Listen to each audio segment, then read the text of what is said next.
Bem-vindos a mais um vídeo do nosso Evangelho de João, capítulo 20. Bom, agora mais uma aparição de Jesus, só que agora, né, Jesus aparece aos discípulos. Jesus aparece, né, pela primeira vez aos discípulos, a um conjunto, né, de discípulos, né, no caso, aos 11 apóstolos, né, no caso não 11 nessa hora, porque em João relata que Tomé não estava nessa primeira aparição, né, os apóstolos então, aos 10 apóstolos, mais outros discípulos que estavam lá junto com eles, né? Então, Judas não estava porque tinha suicidado já há muito tempo, né? Quando viu que Jesus tinha sido condenado. A, Tomé, não é relatado o que ele estava fazendo, mas ele não estava com eles nesse momento. Então, estavam os 10 apóstolos, mais outros discípulos nesse momento. Em João 20, 19, né? Lembrando que antes a gente viu, né, no evangelho, segundo o Evangelho de Lucas, né, que os discípulos viram Jesus, né, aqueles que estavam a caminho de Emaús, e levaram, eles foram contar aos esses discípulos que estavam em Jerusalém, né, de portas trancadas no cenáculo, e eles tinham relatado que Pedro tinha visto Jesus, e eles contaram como que foi o encontro deles dois, né, com Jesus. Aqui em João, né, é dito que ao cair da tarde daquele dia, seja já no pôr do sol, né, ao cair da tarde daquele dia, o primeiro dia da semana, né, ou seja, nesse mesmo dia da ressurreição, né, do domingo, trancadas as portas da casa onde estavam os discípulos com medo dos judeus, como a gente já viu antes, né, dos líderes dos judeus, veio Jesus, pôs-se no meio, pôs-se no meio e disse-lhes: Pai seja convosco. Então, lembrando que as portas estavam trancadas, né, Jesus apareceu miraculosamente lá, no meio deles, entrou lá, é, é, ele apareceu lá, tipo, de forma miraculosa, né, como ele desapareceu lá dos discípulos na casa onde que eles estavam em Emaús também. E Lucas diz que eles ficaram surpresos e atemorizados, né? Porque eles acreditavam estar vendo o Espírito, né? Jesus apareceu lá do nada, as portas estavam trancadas, ele apareceu lá do nada e eles estavam meio incrédulos ainda. Mas Jesus disse, né? Por que estáis perturbados? E por que sobem dúvidas ao vosso coração? Lembrando que Tomé e Judas não estavam lá. E dizendo isto, né? Em João diz que ele mostrou, né? O, as mãos e o lado, né? Onde que foi transpassado. Alegraram-se, portanto, os discípulos ao verem o Senhor. Então João, né, diz que eles se alegraram quando viram que era o Senhor. Porém, ainda tem outra coisa, né, que é interessante relatar, né, que em Lucas não menciona mãos e lado, menciona mãos e pés, né? Porque ele fala assim, Jesus, né?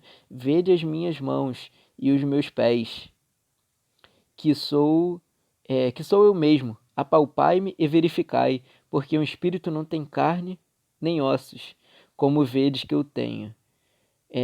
Então Jesus, né, pediu para que eles tocassem, né, palpassem as feridas, né, mostrou as mãos e os pés aqui em Lucas, né, em João fala que ele mostrou as mãos e o lado, né, e então ele mostrou, pediu para que apalpasse, tocasse, para que sentisse que era carne, osso, não apenas uma ilusão, né, sendo que os discípulos ainda não acreditaram por causa da alegria, né, isso é dito lá em Lucas, né? Que por causa da alegria eles não acreditaram. Tipo, é aquele caso, isso é bom demais para ser verdade, né? Eles estavam alegres por estar vendo Jesus, mas ainda era meio estranho. Eles estavam alegres, parecia ser bom demais para ser verdade. Então Jesus, para acabar com essa incredulidade deles, né? Pediu algo para comer. Ele pediu algo para comer e disse assim: Jesus lhes disse, né? Tendes aqui alguma coisa que comer?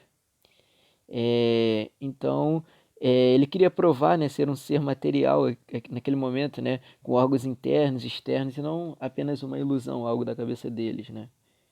Então, né, segundo o Evangelho de Lucas, é, aqui só passando para o Evangelho de Lucas, porque ele relata de forma um pouco mais completa essa parte, mas só lembrando que em João, ele não relata essa parte da comida que Jesus comeu. Ele só fala que Jesus apareceu no meio dele, saudou, Pai seja convosco. Ele mostrou o lado e as mãos e depois continuou o discurso falando da missão deles. Mas em Lucas ele pede, né, como a gente viu, algo para comer. Então lhe apresentaram um pedaço de peixe assado e um favo de mel. Então deram para ele comer nessa hora, né, segundo o Evangelho de Lucas, um peixe assado, um pedaço de peixe assado e um favo de mel. e ele comeu na presença deles. Comendo na presença deles deixou tudo mais tranquilo, né? Eles estavam agora mais receptivos e controlados, né? Poderia lhe explicar as coisas, né? Mais tranquilamente, porque eles agora estavam crendo verdadeiramente, né? E em Lucas ele começa a explicar, né? Depois que eles já estão mais calmos, ele diz, né? Assim, são estas as palavras que vos falei, estando eu ainda convosco. Então Jesus estava explicando tudo o que tinha falado para eles, só que agora eles estavam entendendo mais, né? Jesus disse, né? Importava que se cumprisse tudo que de mim está escrito na lei de Moisés, nos profetas e nos salmos. Então, da mesma forma como ele tinha falado aos discípulos no caminho de Emaús, aqui ele também fala a mesma coisa, que era necessário que se cumprisse tudo que estava escrito na lei de Moisés. Aqui ele só adiciona a parte dos salmos, né? Que ele fala na lei de Moisés, nos profetas e nos salmos. Então lhes abriu o entendimento para compreenderem as escrituras e disse-lhe, então, nesse momento, provavelmente Jesus deu uma espécie de entendimento para eles, né? É algo sobrenatural, provavelmente alguma interferência do Espírito Santo nesse momento, né? Para que eles entendessem. Então, Jesus disse, né? Assim está escrito que o Cristo havia de padecer e ressuscitar dentre os mortos ao terceiro dia, e que em seu nome se pregasse arrependimento para a remissão dos pecados a todas as nações, começando de Jerusalém. Então aqui Jesus falou basicamente o que ele tinha falado antes, mas agora eles estavam entendendo realmente, né? Ele estava falando baseado nas escrituras, né? Inclusive a parte do pregar o arrependimento para a remissão de pecados a todas as nações, começando de Jerusalém. Ele falou assim: vós sois testemunhas dessas coisas. Eis que envio sobre vós a promessa de meu Pai, que é relatada lá em Joel 2, né? O envio do Espírito Santo, que Deus disse que derramaria do seu Espírito sobre toda a carne, né? Então ele diz assim: permanecei, pois, na cidade de Jerusalém, né? Até que do alto sejais revestidos de poder. Porque lembrando, eles estavam em Jerusalém, né? Naquele cenáculo. Então falou que eles deveriam permanecer ali para que fossem revestidos de poder. Agora, voltando ao Evangelho de João, né? Jesus, depois de ter explicado essas coisas lá no Evangelho de Lucas, ao estar para partir, o Senhor deu-lhes sua bênção, né? Mais uma vez, assim, quando ele chegou e disse, Pai seja convosco, né? No Evangelho de João, Jesus, depois de ter mostrado o seu lado, né? De ter mostrado suas mãos, eles se alegram de ver o Senhor e Jesus diz para eles, né? Outra vez, Pai seja convosco. Assim como o Pai me enviou, eu também vos envio. Então, Jesus estava falando da missão deles, né? Que assim como Deus tinha enviado ele para aqui, para a terra, né? Jesus os enviava, né? Para todas as nações. E, havendo dito isto, soprou sobre eles e disse-lhes: recebei o Espírito Santo.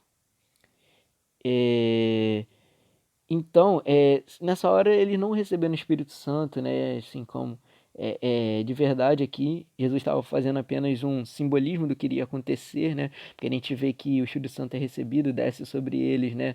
Lá em Pentecostes, né? Na festa de Pentecostes, em Atos 2. Aqui era apenas um simbolismo, né? Que Jesus estava mostrando que o Espírito seria dado por ele, né? E pelo Pai quando ele ascendesse aos céus, né? E Jesus, depois de ter feito esse simbolismo, né, ter soprado sobre eles e dizer receber o Espírito Santo, né, ele diz assim ainda, né, isso aqui é só a gente lembrar que em Lucas ele falou para permanecer nessa cidade que eles iriam receber o Espírito Santo. Ele diz assim ainda aqui em João, né, se de alguns perdoardes os pecados, são-lhes perdoados, se lhe o retiverdes, são retidos, né. Aqui Jesus não estava dando autoridade, poder para eles perdoarem os pecados, né, porque a gente sabe que só quem perdoa os pecados é Deus, né? Só Deus conhece os corações, conhece as intenções dos homens, né? E conhece pessoas profundamente para saber é, é, o que se passa no coração deles e saber se estão realmente arrependidos. Sem falar do fato de que o pecado, né? É contra Deus, todo pecado é contra Deus e exige um perdão da parte de Deus, né? A gente pode perdoar alguém por algo que fez contra a gente, mas o pecado, sendo contra Deus, só Deus pode perdoar, porque é contra ele, não contra o homem. Bom, Isso aqui, né, tem várias explicações, né, sobre isso, né?